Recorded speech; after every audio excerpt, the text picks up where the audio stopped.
Inhabitants of pict trees. This is Judge Dredd. Let him talk. In case some people have forgotten, this block operates under the same rules as the rest of the city. Mama is not the law. I am the law. Of all the Imperial sub-factions in Warhammer 40k, the Adeptus Arbites are one of the least talked about. It's not that surprising, considering that they're essentially the galactic police force in the midst of a galaxy at war. Generally, being a tabletop wargame, 40k prefers to focus on the more quote-unquote military factions. So there isn't as much focus and therefore not as much information about the Arbites themselves. But I do think they are worth talking about, partly because they are probably one of the oldest institutions in the entirety of the Imperium of Man. The origin of the Adeptus Arbites can be traced all the way back to just after the Unification Wars, when the Emperor had finished bringing humanity's birth world directly under his control. Terra had been a chaotic world, overrun by various techno-barbarian tribes and polities for centuries. Even after unification, the Emperor understood the need to maintain order on humanity's birth world. The Imperium was a very different place back then. The Space Marines were still legions rather than chapters. The Adeptus Administratum wouldn't be founded until after Ulanor, when the Emperor, wishing to focus entirely on the Webway project, delegated all administrative detail to the High Lords in general and the new Imperial bureaucracy in particular.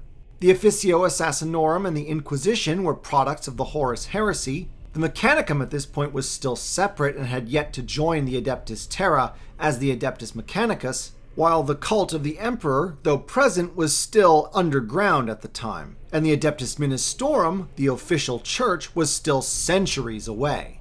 Really, as far as I can determine, the only Imperial institution that might be older than the Arbites are the Adeptus Custodes.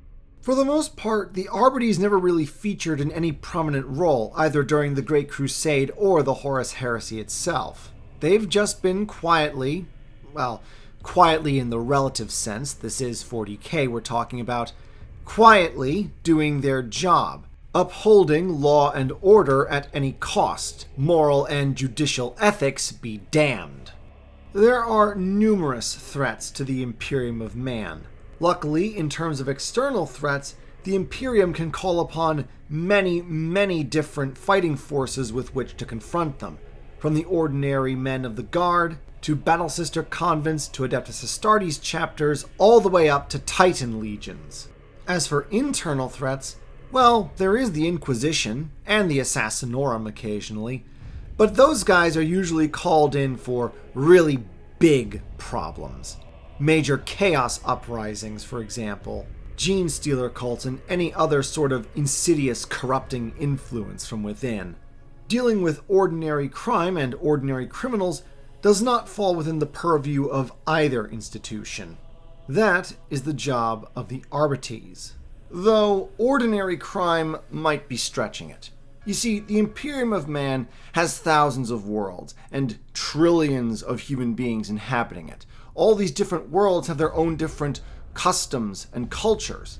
And obviously, no police force, however large and expansive, can be expected to handle all of these different kinds of problems. And so, on your average Imperial world, you have two kinds of law enforcement.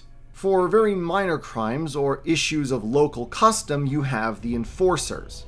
These are basically native-born people who are policemen and basically deal with minor crimes. They're kind of like the PDF to the Arbites Imperial Guard. The job of the Arbites is to handle major crime and enforce the Lex Imperialis, the broad imperial law that is applicable to all worlds regardless of custom. These are the big major laws, things that really matter to the wider Imperium as a whole. Things like always pay your tithes to Terra, or thou shalt only worship the God Emperor. Because lest we forget, in the 41st millennium, committing crime and causing disorder are just other kinds of heresy. In many ways, I could simplify the Adeptus Arbites by saying they're basically Judge Dredd, but also uber-religious. Like Carl Urban's Dredd from the 2012 movie with a little Jehovah's Witness mixed in. Like many Imperial institutions, recruits for the Adeptus Arbites originally come from the Schola Progenia, essentially finishing schools run by the Adeptus Ministorum for the training and education of either scions of the aristocracy or the children of Imperial servants who have died performing some great service for the Emperor. Once their training and education is complete, those who have been chosen to be Arbites are sent to a world, but never their home world.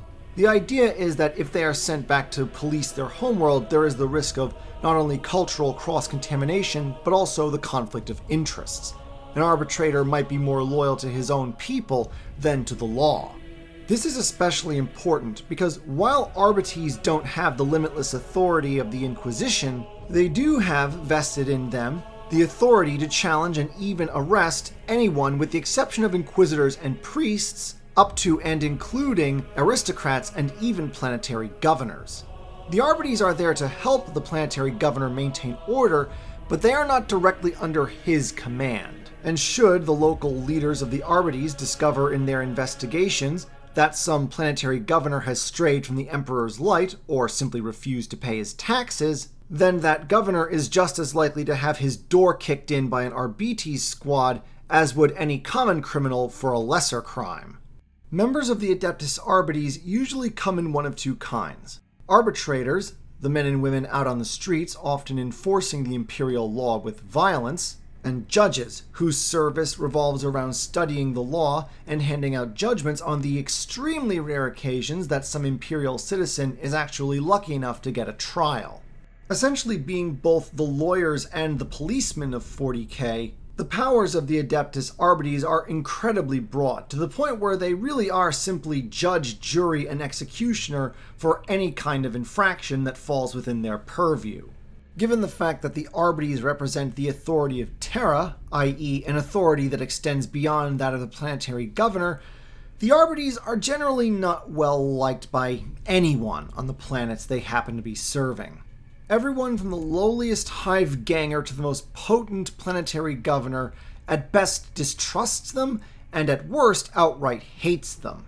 It's therefore completely unsurprising that the Adeptus Arbites' base of operations is a precinct fortress, essentially a police station officially, but in reality a heavily armored bunker.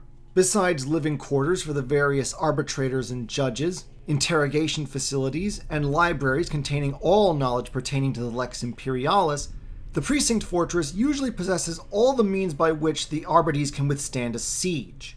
Ideally, even if the Imperial Governor is in on the rebellion and is able to turn the PDF against them, the Arbites ought to be able, at least in theory, to hold out until the Imperium can send military forces to back them up, usually the Guard. Unfortunately, such circumstances happen far less often in practice than they ought to. Usually, when a planet-wide rebellion occurs, the Arbites are literally the last bastion of loyalist holdouts, and are usually eliminated by the time any Imperial response force can arrive. For example, in the opening phase of the Siege of Vrox, the Adeptus Arbites were the last loyal holdouts on that selfsame world, being overrun in a few days by the followers of the renegade Cardinal Zaphen. In short, the life and service of the average member of the Arbites is hard and thankless. It is also, unfortunately, like so many horrific acts in the 40K universe, justified given the conditions.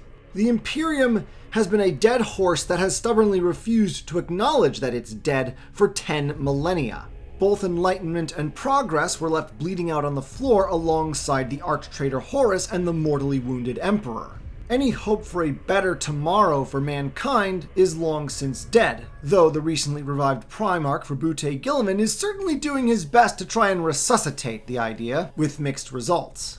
The only thing that has been able to keep the Imperium on its feet lo these many thousands of years is the maintaining of order and stability. And given the myriad and invidious methods that both the Xenos and the Heretic often try to use to undermine the Imperium, the only way to maintain order and stability, therefore, is brutal repression of anything that even smells of dissidence.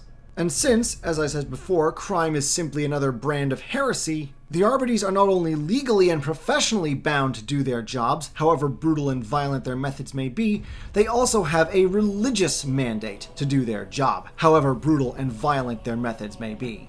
Naturally, like everything else in the Imperium of Man, the authority of the Adeptus Arbites is incredibly hierarchical and heavily centralized. Immediately above the ordinary arbitrators and judges, you have the magistrates, who are essentially senior judges tasked with especially difficult and intricate cases, which admittedly doesn't happen all that often, as the only people who have any kind of right to a trial in the Imperium of Man are priests of the Adeptus Ministorum, and of course nobody, not even an arbitrator, would even think of touching an inquisitor. Above the magistrates are the marshals, commanding all Arbites forces upon an entire planet. Especially senior and decorated marshals will often be referred to by the honorific of Justicar. Above these in turn are the Lord Marshals, who command all Arbites forces in an entire imperial sector. And finally, above that is the Grand Provost Marshal, overall commander and chief administrator of the Adeptus Arbites, one of the High Lords of Terra, and one of the permanent seats on the Council of 12. And unfortunately, that's kind of the end of all information directly relevant to the Arbites. As I said before, they're even less talked about than the Guard. The only Black Library books I've been able to find where the Arbites are front and center in the story is this novel series about a character named Shira Lucina Calpurnia. Maybe if I ever get around to doing individual character videos, I might do one on her. So, to keep this video from being insultingly short, particularly after some of the lengthy lore videos I've done recently, I'm going to finish up the video by talking about the most commonplace setting in which the Arbites feature: Hive Cities. Imagine, if you will, a skyscraper. Now imagine that instead of people just working in skyscrapers, they also live in the skyscraper from cradle to grave. Then make their living conditions so terrible that it makes the early Industrial Revolution look like paradise and would cause people like Charles Dickens to pop a blood vessel.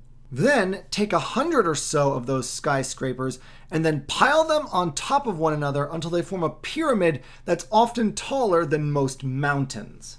That's your average hive in 40K.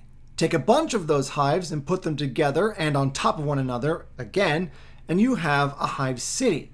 Take several hive cities and cover a planet in them, and you have a hive world. Hive worlds are best comparable to Mechanicus Forge worlds, as they're mostly manufacturing hubs for all the kind of raw materials harvested from other planets within the Imperium of Man. In hives, entire planetary populations worth of slave workers labor day and night to produce the materials, usually weapons, that the Imperium desperately needs to fight off its innumerable enemies. Although the knowledge that they are in fact doing the Emperor's work, at least according to the priests, is usually of very little comfort to the people, who are usually treated as little more than living cogs in the giant and uncaring machine that is the Imperium of Man. Given how terrible and desperate their living conditions are, it's therefore entirely unsurprising that hive cities are also a hotbed of revolt and unrest. This can range from anything to food riots to gang war to full-blown uprisings usually orchestrated by either gene stealers or chaos cults. This is only further exacerbated by the highly stratified and disparate standards of living that one might see in different parts of your average hive.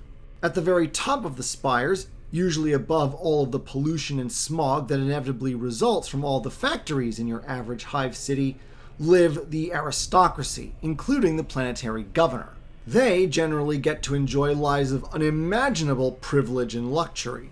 A little lower down the spire, you have senior administrators and other essential or prestigious individuals who labor in service of the Emperor. Their lifestyles are nowhere near as luxurious as that of the aristocrats, but are at least tolerable, especially by the incredibly brutal standards of 40K. Below them, in the lower levels of the hive, are the poor unfortunate average schmucks, who live and die in service of the Imperium, and whose lives are often, in the words of Thomas Hobbes, nasty, brutish, and short. But that's not even the worst of it, for a hive doesn't just extend upwards into the planet's atmosphere, it also extends below the planet's surface. Here lies the Underhive, dwelling place of all manner of scum and villainy. Everything from petty criminals to packs of savage mutants to secret cults and vicious gangs. Your average Underhive can best be described as an enclosed urban war zone, as everyone down there, especially the gangs, fight viciously with one another for territory and influence, spilling one another's blood in the heavily polluted and claustrophobic lowest levels of the hive, with literal tons of accretion resting not so stably above their heads. With rare exceptions, the life of an Underhiver is even more brutal and short than that of the poor slave workers living above them in the lower levels of the hive itself. And if anything, life is held even more cheaply by the Underhive's denizens. But for the most part, the Arbites ignore the Underhives and the constant violence, at least so long as the Underhive criminals are busy killing each other. But when gangs start gaining influence in both the lower and even upper levels of the hive spire, and especially when they start launching raids into the upper levels for materials and wealth, that's when the Adeptus Arbites are called in, clad in heavy carapace armor and boasting everything from shotguns and shock mauls to even their own tanks. An Arbites incursion into the average Underhive is more akin to that of an invading army. Constant and relentless military campaigns in a war that will ultimately never end. For chaos and disorder never sleep, and so, by necessity, neither can the servants of the law afford to. Whether as judge, jury, executioner, or all three, the Adeptus Arbites will never cease in their labor, ensuring that when the armies of the Imperium return from their numerous wars, they find at least some semblance of the ordered Imperium of Man to return to.